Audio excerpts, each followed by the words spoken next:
So these dipshits have gone off the deep end. Trump's Department of Justice has become so incompetent and corrupt that they've accidentally proven something really important. The cases against Trump were actually solid. The guy has control of the entire Justice Department. He can point at anybody and say indict him. And what's happening? His prosecutors are getting demolished in court. Grand juries are refusing to indict. Judges are calling them out for misconduct they literally said they've never seen before. Judge April Perry in Chicago looked at what Trump's prosecutors did and said this: I have read hundreds, if not thousands, of grand jury transcripts. I have never seen the types of prosecutable behavior before a grand jury that I saw in those transcripts. A federal judge with decades on the bench has never seen prosecutors this corrupt. Here's what they did. They vouched for themselves to grand jurors, told them, trust me, I wouldn't bring a case that wasn't solid. They redacted the transcripts to hide it, and then they talked to the jurors outside the courtroom, which is against the laws and rules.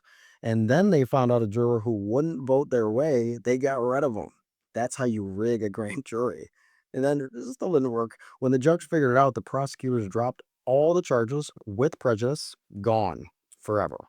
Now take James Comey. The guy posted a picture of seashells on a beach arraigned 8647, slang for get rid of, just like in a restaurant, and Trump as the 47th president.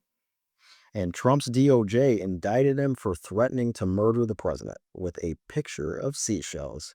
This is the second time that they've indicted Comey. The first one got dropped because the prosecutor was illegally appointed.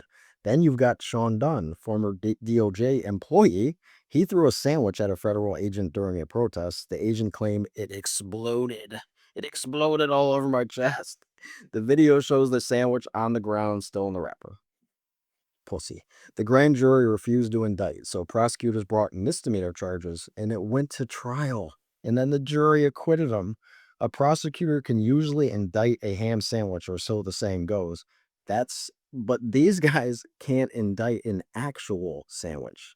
Then there's the Broadview Six, six activists who protest outside an ICE facility. Same pattern.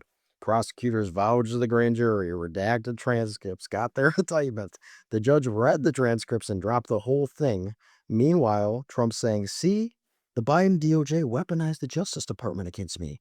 And he's accidentally proving it in reverse because of his prosecutors with unlimited resource, with the backing of the president, with the ability to pick anyone to investigate. If they can't build a case that holds up in court against random protesters and a sandwich, then maybe the cases against Trump were built on actual evidence. Trump got convicted. He got convicted because the evidence was there. A jury heard it and found him guilty. And you know how you know those convictions were legitimate? Because Trump can't replicate them. He can't manufacture similar cases against his opponents, even when he controls the whole system.